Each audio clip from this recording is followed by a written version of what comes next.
yo nací 25 días después del golpe de Estado de Franco y sus generales, y mis padres, los dos se fueron al frente a defender la República muy poquito después.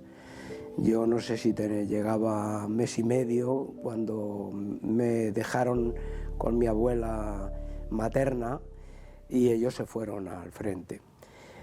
Mi vida empezó de esa manera y así estuve los 3 años de la guerra. Naturalmente no pude ver a mis padres.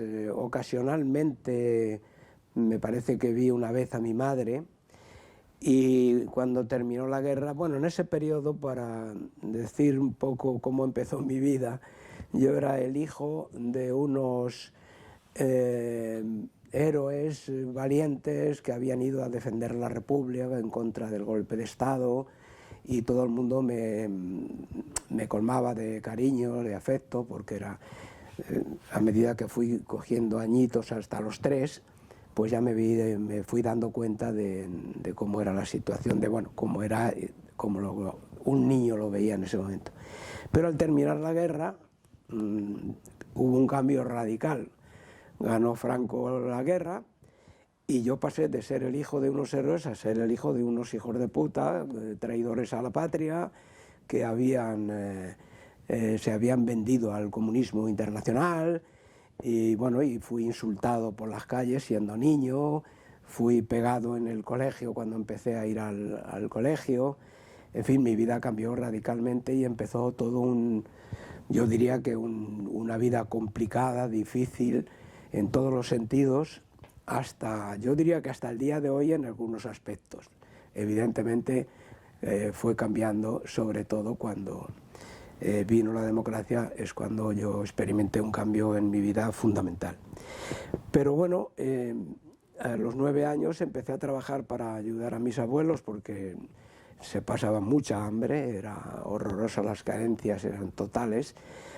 Nos salvaba que estábamos en un pueblo pequeñito de unos 400 habitantes y bueno, siempre había por ahí alguna fruta, algunos tomates, algunas cosas que o la gente te daba o podías coger distraídamente, ¿no?, para poder paliar un poco el hambre. Pero yo me puse a trabajar a los 9 años sin dejar el colegio porque mis tíos y mis abuelos se empeñaron en que no dejara el colegio, la escuelita del pueblo. Y bueno, así estuve hasta los 14, donde murió mi madre, y también a los 3 meses de morir mi madre, murió una hermana suya que era mi segunda madre con la que yo estaba, y había estado todo ese periodo junto con mis abuelos.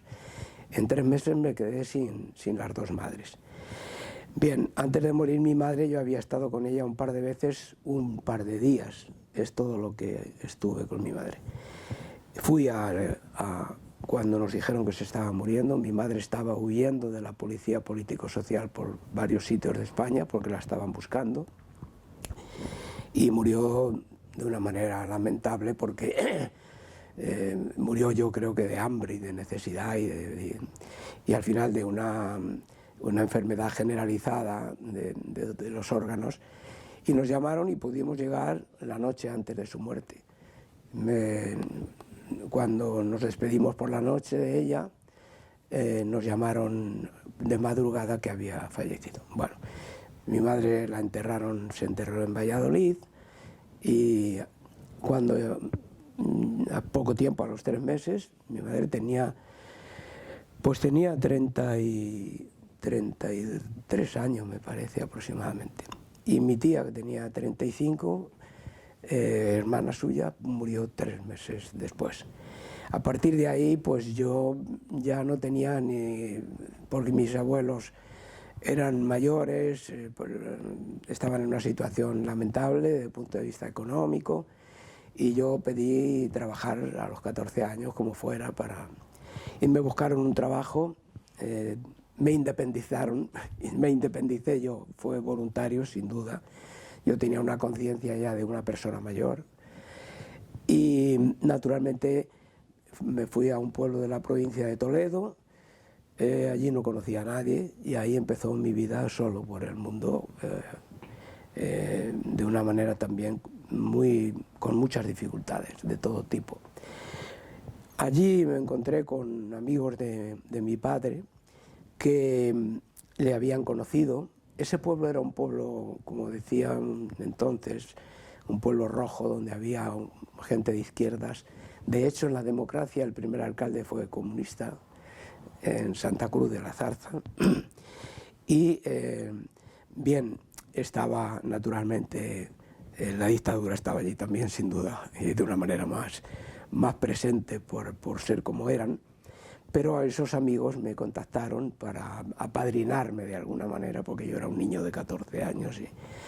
Y bueno, pues a los poquitos meses de estar allí, me dijeron que ellos tenían una célula del Partido Comunista, que se reunían para escuchar las radios clandestinas, y que si yo quería, pues a mí, que yo empecé a tomar conciencia después de que mi situación era así porque alguien era muy malo en este país y lo había pervertido todo, me pareció de perlas poder estar en un lugar donde gente que había conocido a mi padre pudiera estar conmigo y poder yo estar con ellos.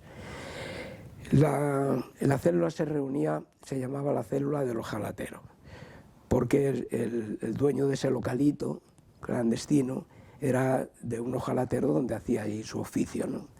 Un ojalatero era que con hojalata, con esas láminas finas de metal, hacía faroles, hacía candiles, hacía pues una serie de cosas de ese tipo. Y éramos muy pocos, me parece que llegamos a ser 4 o 5, porque había que tener mucho cuidado, era solo la gente de mucha confianza, claro. Y claro, nuestra misión y nuestra militancia era escuchar la BBC de Londres, Radio París, y cuando podíamos, Radio Pirenaica, de tal manera que por eso teníamos argumentos para hablar con la gente. Yo muy poco, porque decían, no hables con mucha gente, y me decían con quién podía hablar, ¿no? Bueno, digo esto para que veáis que mi militancia empezó a los 14 años. Y allí estuve cerca de 4 años en condiciones lamentables. Era un tirano aquel hombre, me explotó todo lo que no está escrito, no me pagó nada, solo me daba de comer y de dormir. Y bueno, yo empecé a decir a mis tíos que me buscaron un trabajo como fuera. La situación era tan terrible que yo quería irme, incluso me dijeron, te puedes ir a la Legión. Y yo dije, pues voy a verlo, porque empecé a boxear para ver si me podía ser boxeador y escaparme de allí, ¿no? Empecé a barajar las posibilidades más tremendas, ¿no? Bueno, allí el trabajo era durísimo. Yo me levantaba a las 6 de la mañana, mataba 6 o 8 cerdos, porque el hombre hacía todas las cuestiones del cerdo, las manipulaba y las vendía, y luego una tienda que tenía, yo tenía que abrir a las 8 la tienda, bueno, por la tarde despedazar, bueno, unas tareas tremendas. Me buscaron en Madrid un puesto de trabajo en una frutería, de las más famosas de Madrid, y me escapé rápidamente. El hombre aquel me amenazó que porque me iba, que me iba a morir de hambre, y yo digo, me muero, pero no aquí. Bueno, me marché, empecé otra vida también complicada desde el punto de vista de trabajo, pero ya me sentí libre, ya tenía otras condiciones de vida muy distintas, tenía un sueldo pequeñito, vivía de patrona, se llamaba entonces, que era una familia que te daba una cama y si querías comer, y era un sueldo que, bueno. Así llegó el servicio militar. Yo a mi padre, bueno, mi padre naturalmente lo detuvieron al final de la guerra, le condenaron a muerte, estuvo a punto de ser fusilado, se escapó de la cárcel de Alcalá de Henares con otros 3 amigos y después de escaparse de la cárcel estuvo en Madrid un año en el Maquis. Mi padre en ese año organizó el Maquis en varios puntos de España. Fue un militante destacado porque fue un miembro del comité del Partido Comunista de España que se quedó en España. O sea, él formó parte de ese comité que se quedó cuando la dirección del partido tuvo que marchar a Valencia y de Valencia pasar al extranjero, a México, a Francia, a Chile, a distintos lugares de... Bueno, el tema es que yo le pude ver un par de veces o tres, una de ellas en un sitio donde estaba escondido, como era un niño todavía estaba en Oruzco, creo, todavía estaba, claro, tendría yo unos 7, 8 años, hurgando, abrí la mesilla de noche y me encontré con un pistolón de un tamaño absolutamente increíble. Me pareció precioso porque tenía las cachas de madera y tal. Bueno, total, que conocí a mi padre en esas circunstancias, le descubrió la policía, estuvo a punto de detenerle, pero se escapó otra vez. Le llamaban Jalisco nunca pierde, porque nunca le cogían, salvo la vez que le detuvieron. Se escapó, pero el partido le sacó ya de España, porque si no le mataban, claro. Estuvo 32 años en el exilio. Cuando yo acabé el servicio militar, en Francia estuvo, en París, me fui a conocerlo. Estuve sin saber de él todo el tiempo, ¿eh?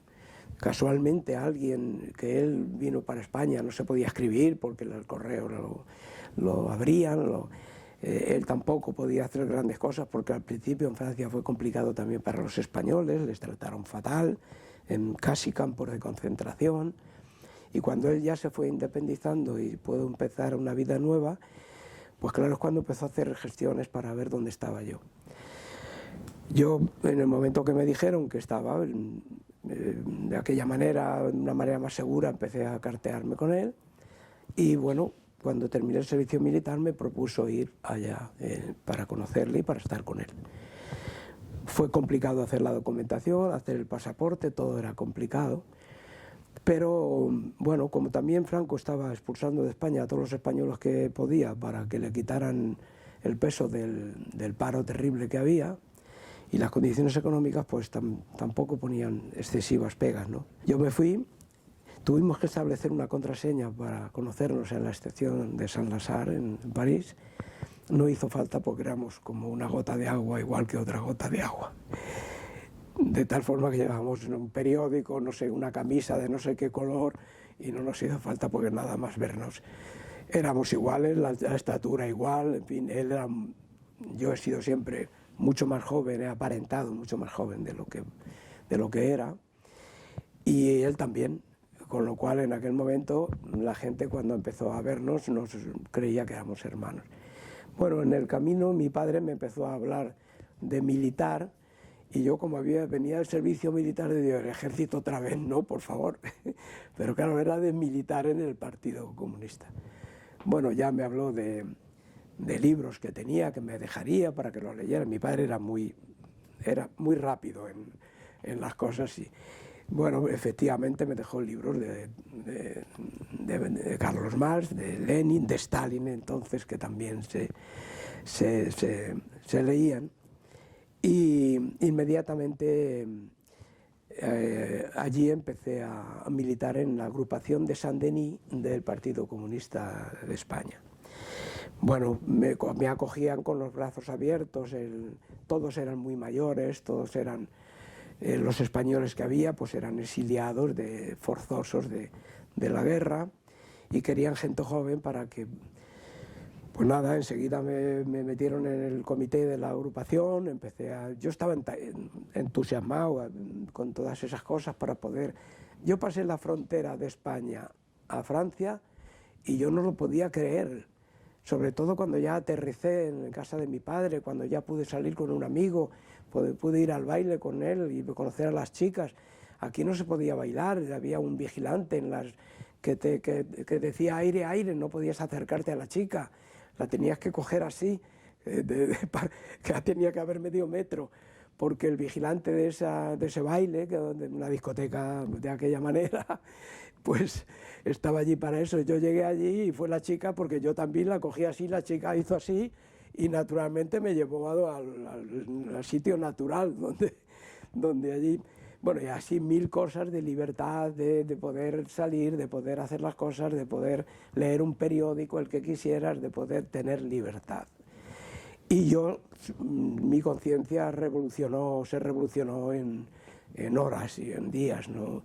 Yo dije que había que hacer lo que fuera para liberar a nuestro país de aquel yugo tremendo, y naturalmente milité en la agrupación, y muy poquito después también había en Francia el Comité de París del Partido Comunista de España, que era el órgano más activo en aquel momento, porque todo el Comité Central estaba repartido en distintos países, y cada vez que se reunía tenían que venir de distintos países a París para poder hacer una reunión.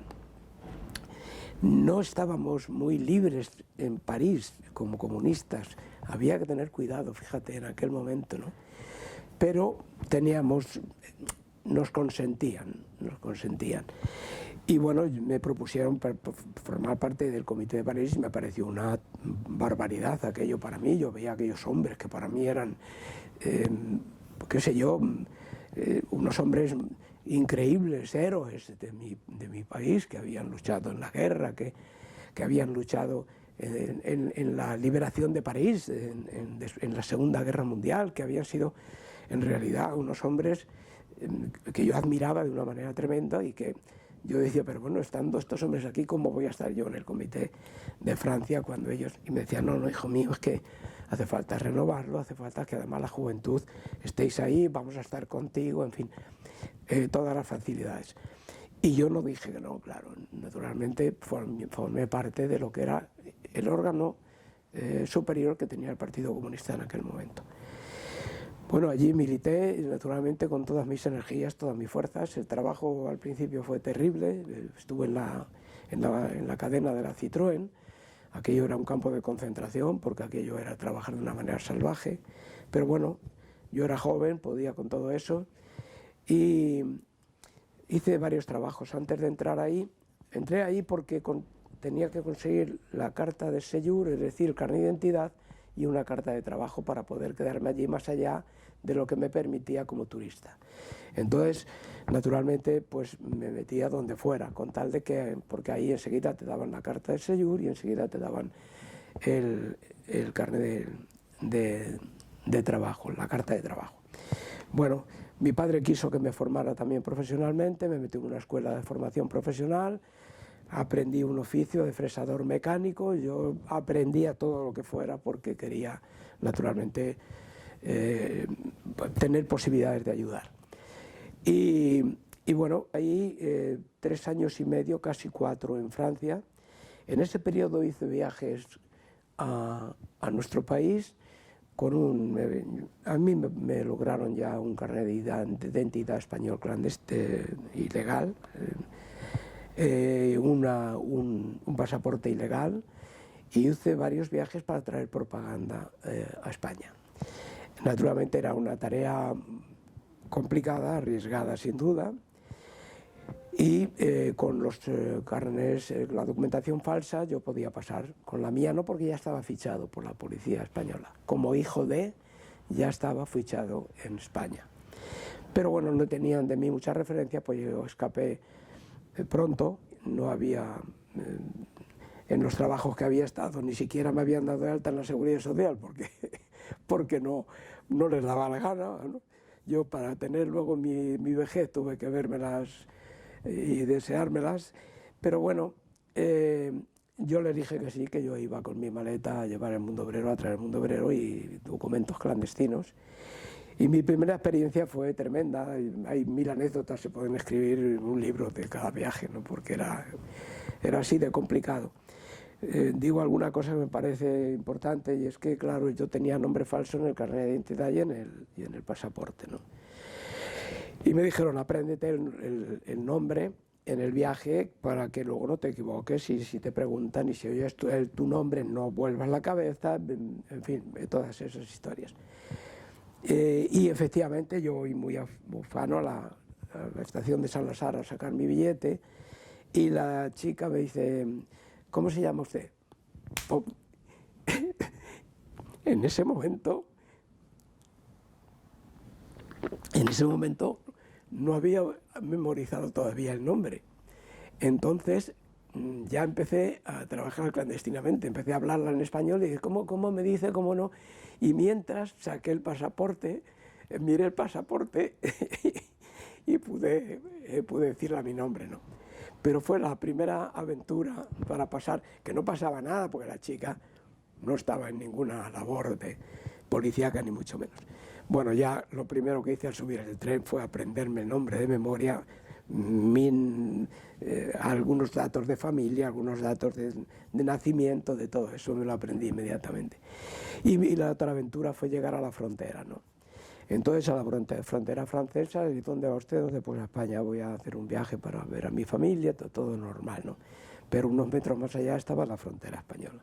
Entonces llegas allí y la maleta, ya la cosa era los grises, la policía española, abra usted. Abría la maleta y empezó aquí a sacar cosas de allí, yo temblando porque, a ver, bueno, la maleta iba muy bien preparada, con un doble fondo, todo naturalmente para que no hubiera ningún percance, pero claro, aquel tío no hacía más que mirar la maleta, le miraba el culo, le miraba los costados, le digo, al final va a arañar la maleta y va... Y en un momento determinado tenían ellos sus trucos para ver, ¿no? Yo protestaba de vez en cuando, decía, oiga, tráteme bien la ropa, para, qué sé yo, hacer... pero bueno, si ya lo ha mirado usted, en fin, cosas de esas. Usted se calla, yo estoy haciendo mi oficio, no sé qué. Y en un momento mirando el pasaporte, mirándome a mí, mirando el pasaporte. Y yo decía, es falso, lo va a averiguar, es un policía, ¿no? Bueno, aquellas cosas mirando para donde yo podía largarme a la frontera francesa, abandonando la maleta y todo lo demás, ¿no? Bueno, total, en un momento dice así, me mira, frunce el ceño así, dice, espérese un momento. Y se pasa para adentro con el pasaporte. Entonces socorro, claro. Socorro porque algo habrá visto, ¿no? Todo era mentira, un truco, ¿no? Entonces yo allí, ya con el pie preparado, como cuando van a salir los atletas, pues para salir corriendo como un cohete. Entonces, naturalmente, viene, me tira el pasaporte y hace con la tiza en la maleta el ok de que está, puede usted pasar. Y digo, ¿y la ropa? La ropa la mete usted. Pues, todo era así, pues, pum, pum. Yo voy al tren, cojo la ropa, me voy al tren y respiro porque había pasado el... Y luego en España, pues también al llegar durante el viaje la policía hacía, por el tren, hacía visitas, bueno, todo eso. Toda esa experiencia, así, al llegar a España también con dificultades en la estación, pero bueno, ya eso pasé. Y luego pues las citas clandestinas para entregar la propaganda y toda esa materia. Todo era así, de aquella manera, pero bueno, pues hice, creo que fueron 3 viajes de esa naturaleza. Ya al segundo fui más holgado y ya dije, a mí este no me va a asustar, en fin, todo mejor. Y luego llegó un momento cuando asesinaron a Julián Grimao en el año 63, donde junto con Julián había caído otros camaradas también en la cárcel, y Madrid se había quedado bastante desmantelado en cuanto a la dirección del partido. Entonces a mí me llamó Santiago Carrillo, me dijeron que quería hablar conmigo, fui a hablar con él y me propuso, con toda libertad por mi parte, no tengas ninguna presión, es una propuesta que tenemos que hacer a ti y a otros camaradas, no pasa nada si tú dices que no, nos parecerá lo más normal, pero te vamos a proponer que te vayas a trabajar clandestinamente a Madrid, en el partido. Y bueno, en realidad no lo dejé terminar, yo dije, sí, me voy allí, para lo que haga falta. Bueno, eso era un paso tremendo. Yo había pasado esos 3 años, ya una vez que aprendí mi oficio tenía un sueldo importante, yo era oficial fresador, tenía un sueldo importante, le daba a mi padre un poco todos los meses para sufragar los gastos, por supuesto, pero yo tenía mis ahorros, yo tenía, bueno, una vida normal, en libertad, yo tenía ya mis amigos, mi novieta, mi no sé qué, mi vida de un chico de 22, 23 años que yo tenía en aquel momento, ¿no? Pero no me importó dejarlo todo y venir para acá. Por supuesto, arreglamos todas las cosas y me proporcionaron también el encuentro de un camarada un día determinado, en un sitio determinado, eso sí, con las señas de identidad visibles para podernos conocer y tal. Yo aquello me parecía tan artificial que yo me vine para acá y cuando vi al camarada que era por una calle donde no transitaba nadie porque él la había elegido así, Cuando le vi dije, este es. Entonces yo había que llevar un periódico aquí, otro en la mano, que a mí me parecía aquello más para que te descubrieran que otra cosa, porque no era normal. En ese momento la gente no compraba muchos periódicos y además no. Bueno, pues yo puse los dos periódicos aquí y cuando le vi, le hice así con los ojos y le dije, eres fulano, ¿verdad? Y me dice, joder, has hecho el encuentro de puta madre. Digo, ¿pero qué quieres, hijo mío? Si está más claro que el agua, que somos los dos. Bueno, anécdotas así ya, un montón. Hubo una muy curiosa también, pero bueno, más adelante, donde yo iba recibiendo a los que salían de la prisión de Burgos, tenía que ir a su casa, a la casa de su madre, que es donde estaba viviendo, y hacer una contraseña que era absolutamente ridícula. Pues hablando del cepillo de dientes, de la que no sé qué, no sé cuántos. Y empiezo a hablar la tontería aquella y la señora dice, pasa, hijo mío. Bueno, me acuerdo mucho de aquella mujer. Bueno, así eran las cosas, ¿no? Y bueno, naturalmente empecé ¿Eh? ¿Por qué te acuerdas tanto de ella? Bueno, primero era una militante del Partido Comunista impresionante, una mujer que tenía dos o tres hijos, uno en la cárcel, que acababa de salir, que es el que fui yo a buscar, el otro exiliado, una hija, no sé también en qué circunstancias, y era una mujer con una entereza, pero que además te ayudaba, nada más entrar yo, me puso algo de comer, un vasito de vino, era una mujer encantadora, hasta más no poder. Y bueno, seguí conociéndola después y fue algo impresionante. Una anécdota también tremenda es que el partido me busca una casa clandestina en Madrid, en el sitio más apartado, subo la escalera el primer día y me encuentro a Alicia, a esta mujer, que vivía allí. Pero Alicia me mira, yo la miro a ella, pasamos cada uno por nuestro lado de la escalera y no nos hablamos, naturalmente. Y enseguida yo pregunto, ¿qué pasa allí? Que justamente he ido a parar, que el piso me lo busqué yo, que no fue que alguien que sabía que... No, el piso yo dije, hay uno en Villaverde Alto, que está al lado de la estación, lejos también de Madrid, para que no... En fin, un sitio de unas casitas que habían hecho nuevas, pero que no tenía que ver con el pueblo antiguo, para que no hubiera gente, la gente era nueva, bueno, todas clases de cosas para clandestinamente no caer en él. Bueno, pues pum, no solamente vivía ella, sino un camarada guerrillero de toda la vida que también casualmente había ido a vivir a esa casa. Bueno, era increíble. Bueno, al tiempo ya, como estábamos allí, porque al principio dije, esta señora habrá venido aquí a ver a alguien, vamos, Alicia habrá venido, y ella pensó lo mismo. Y entonces un día ya que nos encontramos, dijimos, ¿qué pasa? Porque claro, además la confianza era absoluta entre esta mujer y yo. Dice, que vivo aquí, hijo mío. Digo, yo también. Bueno, a partir de ahí ya establecimos unas claves para absolutamente en público nunca conocernos. Y al otro, igual, al otro vecino, que era un hombre, bueno, un camarada impresionante. Bueno, empecé a vivir con una familia que era de confianza del partido. Parece que no militaban, pero sí eran gente de confianza. Naturalmente, ellos no sabían quién era yo. Únicamente va a ir un amigo que está buscando en Madrid y ellos no sabían naturalmente quién era yo. Y yo me fui a vivir allí, me daban de dormir y el desayuno. Y había una cantidad que se pagaba al mes. Con la dificultad para mí tremenda, sobre todo en los inviernos, donde yo supuestamente tenía un puesto de trabajo en una empresa que yo me inventé, que no existía, claro, porque ellos me preguntaban cosas cotidianamente. Bueno, yo me fui a vivir ahí y por las mañanas, si era verano, yo me iba a algún parque a trabajar, a cuestiones de leer cosas o de estudiar o de hacer trabajos pocos de escribir, porque no había que llevar cosas encima, pero sobre todo leer cosas, eso sí. Y luego ya, a la hora de la salida del trabajo, empezar los contactos con los compañeros o las reuniones, ¿no? Cuando era en el invierno me tenía que meter en algún cine de sesión continua.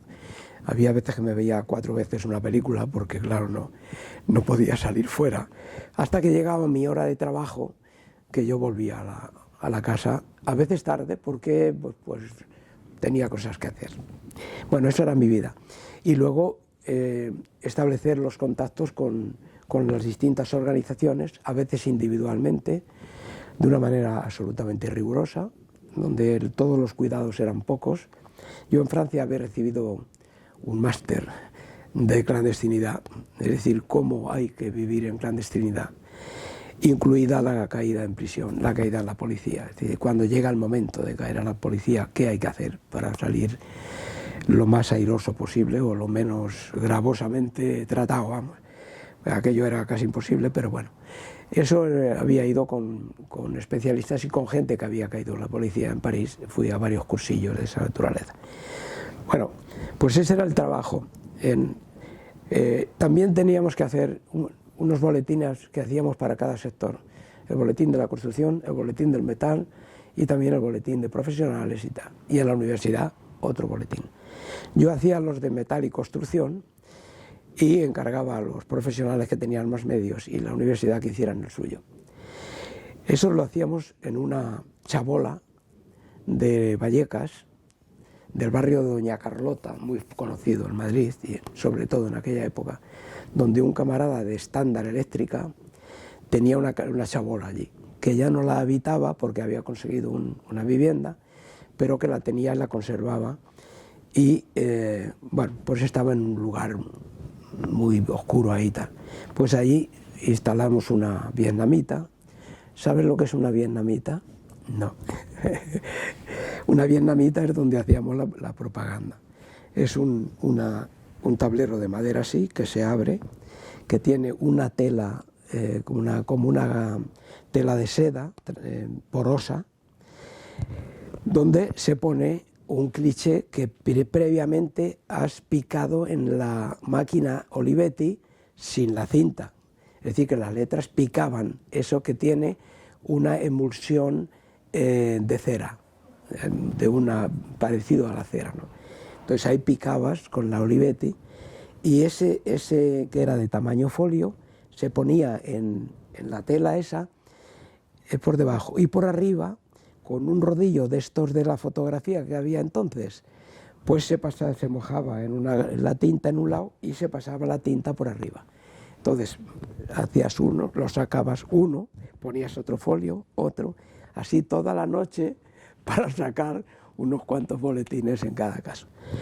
Bueno, era una vida muy especial donde todas las cosas había que tener una serie de precauciones.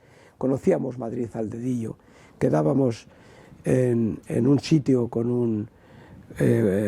para charlar con un camarada en un bar, pero teníamos un bar que tuviera 2 puertas. Hay en Madrid varios de esa naturaleza que yo los conocía a todos. Y teníamos aquí un vigilante en una puerta tomándose una cerveza y otro en la otra, de tal manera que si veía a gente extraña o a la policía que conocíamos cómo eran, conocíamos cómo vestían y pues daba una contraseña y salíamos por la otra puerta. Si teníamos que transportar una multicopista, porque luego vino la multicopista de manivela, una de manivela que usábamos ya, aquello fue un gran avance. Pues, ¿Y te tocó salir así, en algún momento salir corriendo o casi corriendo? Sí, varias veces. Sí. Y sobre todo con el golpe de Estado tuvimos que hacer unas maniobras de esas tremendas. Y claro, bueno, pues cogíamos la multicopista, llegábamos allí, se la dábamos a un camarada, él pasaba el pasadizo y en el otro lado había otro coche esperando, la metía y salía corriendo. Y luego los sitios donde estaban las multicopistas, eso sí que era un sitio absolutamente secreto, en fin. Bueno, al poco de estar en Madrid, en el 7º Congreso del Partido Comunista de España, yo fui elegido miembro del Comité Central del Partido Comunista. Con lo cual empezaron también los viajes clandestinos para las reuniones del Comité Central al extranjero, a verme con los dirigentes. Yo fui una vez a Moscú a ver a Dolores, casi me muero antes de llegar a ello de frío, vamos, porque fue horrible. Esta mujer pegó un grito, llamó a su hija, trae un sombrero para este hombre que se muere de frío, porque fue horroroso. Y bueno, esos viajes eran esporádicos, pero de alguna frecuencia para... ¿Dolores? ¿Quién es Dolores? Dolores Ibárruri, la pasionaria. Dolores Ibárruri, la pasionaria, claro. Yo fui a verla a Moscú, naturalmente estuve con ella, y luego coincidí con ella en varios mítines en la región de París y en algún otro punto del extranjero. Yo estuve también con ella vaya, lo diré, en la Unión Soviética, en donde se firmó el Estado de Paz, la paz de la Segunda Guerra Mundial, que estuve en la sala donde se había firmado esa paz también. Bueno, es un balneario donde cerca estaba el sitio donde llevaron, y así allí llevaban a veces a Dolores a descansar algún verano. Y yo coincidí. Te lo pregunto porque es gente joven, claro, que no sabe quién es Dolores. Tú hablaste de Dolores. Es claro, como si fuera de la familia cercana. ¿Y cómo era la pasionaria? Bueno, una mujer, a mí me parecía una mujer increíble. Claro, primero la tenía quizá, no sé, subida a un pedestal, pues para mí era así, no era de otra manera. Yo quiero diferenciar eso de lo que era ¿cómo se llama? Vaya, hombre, lo diré. Cuando tienes pasión por una excesiva para... No, hay otro nombre, pero bueno, sí. No era... ¿Obsesión? No, ahora me acordaré.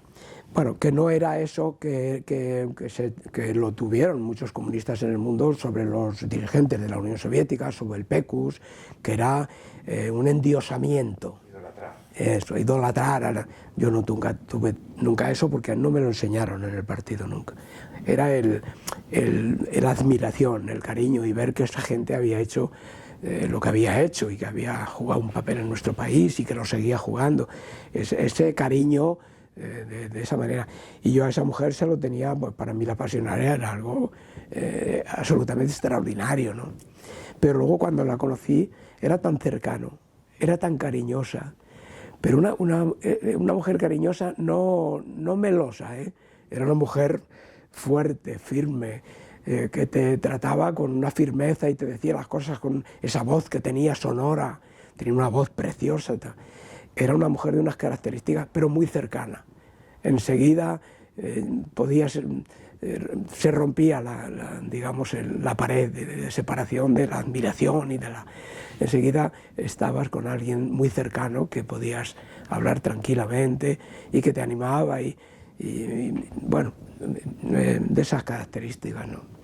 Bueno, todos estos viajes fueron, bueno, curtiéndome en el trabajo clandestino, también con menos miedos.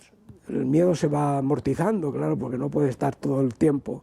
Un miedo necesario, pero nada más. Yo ya los pasos por la frontera, yo les miraba a los ojos también a ellos, para que no...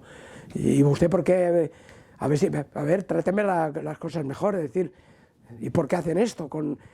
Yo ya les protestaba, ¿no? Para que vieran que no...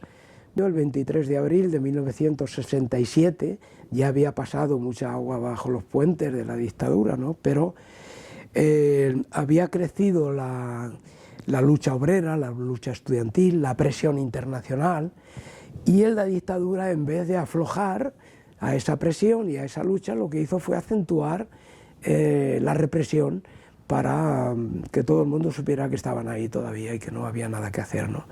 Y bueno, ese 23 de abril hicieron una caída bastante importante del partido también, y me tocó a mí. Había un camarada que nos enteramos después en la cárcel que casi no veía y llevó a la policía a una cita, cosa que no se hacía nunca. Siempre mirabas 1000 veces antes de ir a una cita, sobre todo de abajo arriba, al revés también, pero los de arriba teníamos más cuidado, es decir, los de arriba cuidábamos eso de una manera absolutamente... Y este hombre no vio a la policía y la llevó a mi cita. Si no, no me hubieran cogido a mí ahí, porque, bueno, yo tenía mis trucos también también me escapé en alguna ocasión que estaban cerca, ¿no? Y sabía huir de esos peligros. Pero bueno, los llevó justo a la cita donde yo tenía que entregarles la propaganda del 1 de mayo. Y entonces él no se presentó, pero se presentó la policía en el mismo lugar, ¿no?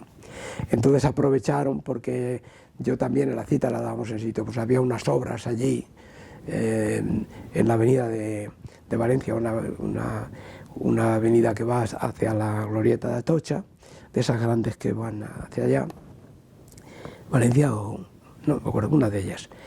Y bueno, como allí a esa hora ya no estaban los albañiles, pero aquello no pasaba nadie por allí, porque estaba abandonado, allí no se podía cruzar y claro, les vino muy bien porque yo tenía una zanja de un lado y otra otro, y por el lado que estaba llano es por donde habían venido ellos. Sacaron la pistola, me dijeron no te muevas, no te muevas, y claro, pues no hubo manera, no hubo escapatoria, aunque lo intenté, pero no hubo escapatoria, y me detuvieron allí. Me llevaron directamente a la político-social, y en la político-social pues empezó el calvario. Había una cosa beneficiosa en ese momento, que era que ya la presión internacional sí le obligaba al régimen, al habeas corpus, a tener no más de 72 horas en la policía. Con eso contaba yo, es decir, yo lo que procuré es esas 72 horas, alargar todo lo que podía, distraer todo lo que podía a la policía. Primero me estuvieron llamando por el nombre de mi pasaporte, ¿no? Emilio, Emilio, Emilio, pues yo era Emilio. ¿Y de dónde venía Emilio? De Valencia. ¿Qué hacía en Valencia? Trabajar. Y yo lo que hacía era vender libros por Valencia. ¿Pero en qué sitio? Pues yo vivo con unos amigos que tienen una casa que no se la voy a decir porque a ver si les voy a comprometer a ellos. Yo no he hecho nada. Ellos van a pensar que quién tenían en su... Bueno, de todas esas historias y pues venía uno, venía otro. Y bueno, ya estaba en manos de Conesa, que es el que detuvo a mi padre, además. Entonces el Conesa era el poli bueno en esa... Yo era amigo de tu padre. Yo le decía, digo, aquí mi padre no tenía ningún amigo. Sí, hombre, sí, porque hablando, pues nos hicimos yo te digo que no. Bueno, lo que quiero decirte es que yo no... Me tienes que decir algo porque tengo los nuevos que acaban de llegar son unos bestias del demonio. Te van a deshacer, esa gente no repara en nada. Es que no siguen ni... Bueno, el poli bueno y el poli malo, ¿no? Y efectivamente los otros tenían ese papel. Él, con sus trucos de policía viejo, ya iba a ver si tocaba por aquí, tocaba por el otro lado. Al ver que no podía, me pasó con los becarios, como decía también el becario. Uno de ellos era Billy el Niño, ¿no? El famoso Billy el Niño. Y estaba el profe, bueno, tenían nombres que algunos no me acuerdo de ellos, pero estaban algunos, el profe era de los antiguos y el Billy el Niño y otro eran de los nuevos que entraban, que ahora al principio les querían formar dando hostias, vamos, les llevaban allí para que... Y entonces estos llegaban, a ver, Emilio, ¿qué pasa contigo? Que ha dicho Conesa que nos tienes que contar algo. Y yo decía, no tengo nada que contar, que no tienes que contar, ¡pum!, se acabó la... Y primero eran golpes, pero palizas terribles, ¿no? Y luego ya eran pues amenazas con pistola en mano. Y bueno, entre descanso y descanso, que decían ellos, me llevaban con el profe. El profe me sentaba en una silla, esposado siempre con las manos atrás, y tenía una porra en la mano y me daba porrazos aquí encima del peine, ¿no? Y me daba despacio, ¿no? Eran golpes que hacía así con la porra, y yo decía, bueno, pues mientras siga así la cosa no pasa nada. Pero claro, pasan las horas y pasan los porrazos, y aquello se va inflamando, y cada porrazo luego era un cañonazo, vamos, yo creí que reventaba en aquella... Era una tortura estudiada y horrorosa. De vez en cuando me hacían la oca esa, que era ponerte las esposado por debajo de las piernas en cuclillas, con lo cual te vas cansando, vas cediendo, las esposas van tirando y se te clavan en la... Todavía tengo señales en las muñecas, se van clavando en las muñecas, y naturalmente es horroroso porque no te dejan ponerte de pie. Si intentas ponerte de pie te arrean y es peor porque te pueden romper las muñecas, en fin. De todo lo que el repertorio que tenían, lo mejorcito lo reservaron para mí. Como no les decía tampoco a los becarios, me cogieron y me pusieron por la ventana que tiraron a Julián Grimau. A Julián Grimau lo tiraron por una ventana cuando tampoco le satisfacía lo que decía, y cayó a la parte posterior de la Dirección General de Seguridad, que es donde está ahora la Comunidad Autónoma de Madrid. Doña Isabel Ayuso está ahora allí, y la parte de atrás da a un callejón donde pasa poca gente, y a Julián Grimau lo tiraron boca abajo, con la cabeza para abajo, esposado a se destrozó prácticamente en la caída, pero no se murió. Y lo llevaron al pelotón de ejecución y lo fusilaron y no se murió. Y finalmente el teniente que mandaba el pelotón le tuvo que dar 2 tiros en la nuca para matarle. Y cuento esto para que es muy difícil contar el horror de la cárcel, de la policía. Para mí es complicadísimo porque no sé cómo hacerlo para que la gente lo entienda. Vivimos en una situación complicada, en muchos sitios difícil, pero el horror de una dictadura como la de Franco es muy complicado de contar. Es tan inhumano, tan tremendo y tan consciente de lo que hacían, porque está escrito. Franco lo escribió como había que tratar a los comunistas y a los rojos, y no solamente a ellos, sino a su familia y a sus hijos, porque luego crecerán y volverán a ser como sus padres. Eso está escrito, y contarlo es muy difícil, pero era francamente el horror. La amenaza cuando te están torturando a toda tu familia, que la conocen, que saben dónde está. Será mentira, será verdad, pero la duda te surge porque al mismo tiempo habían detenido a otros camaradas y a miembros de comisiones obreras, y los pasaban delante de mí para decir que por mi culpa los estaban deteniendo. Era mentira, pero que como no decía nada estaban buscando y los detenían, ¿no? Bueno, me tuvieron allí a punto de tirarme por la esta. De hecho, que me cogía cada uno de un tobillo y yo esposado con las manos atrás, pues pensé lo peor, claro. De hecho, hacían así intentonas donde yo ya veía que estaba mirando qué hacer al caer, inútil, esposado como estaba, ¿no? Bueno, vino un gerifalte, tampoco sé si estaba montado, posiblemente no lo sé.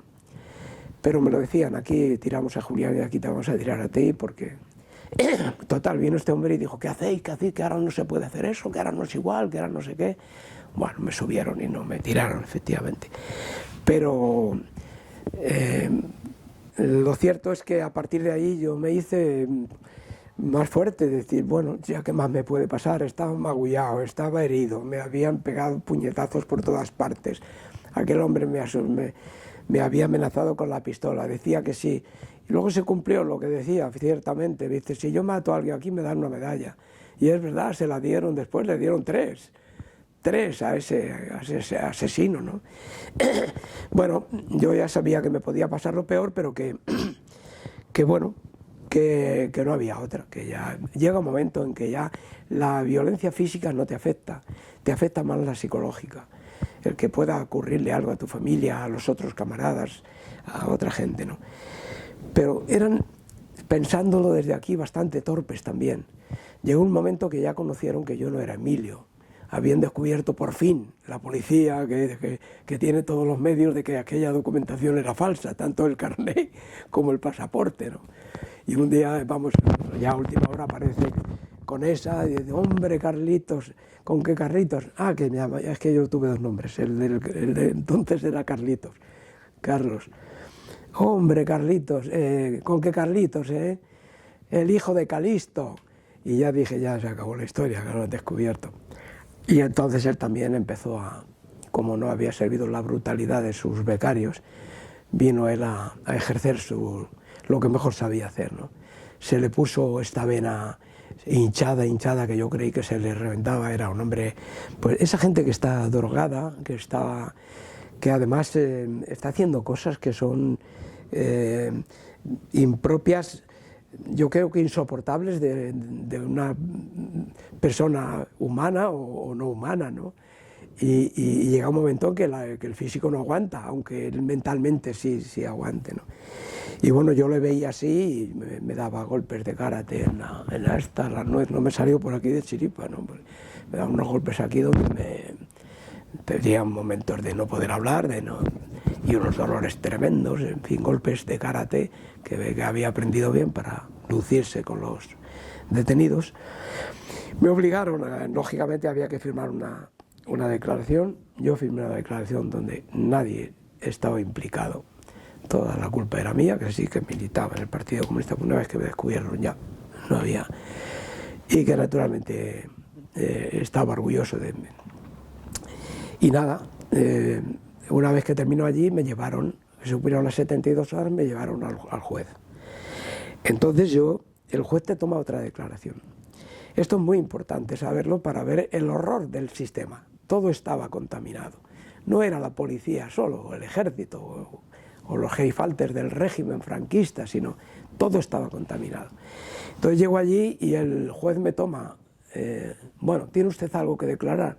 Y le digo, sí, que la policía me ha torturado. ¿Cómo dice usted? Aquí la policía no tortura. Cogió un cacharro allí para pegarme el juez. Pero digo, pero usted es el juez. Yo le decía, pero vamos a ver, que yo tengo que hacerle, usted me pide si tengo algo que declarar. Le estoy declarando la verdad. Mire usted, que estoy herido, que tengo moratones, que la policía me ha torturado. Usted no vuelve a decir eso, si no le voy a meter más años de cárcel. Bueno, pues nada, pues entonces ponga usted lo que quiera en la declaración. Y bueno, otra pelea con el juez allí. Bueno, horroroso.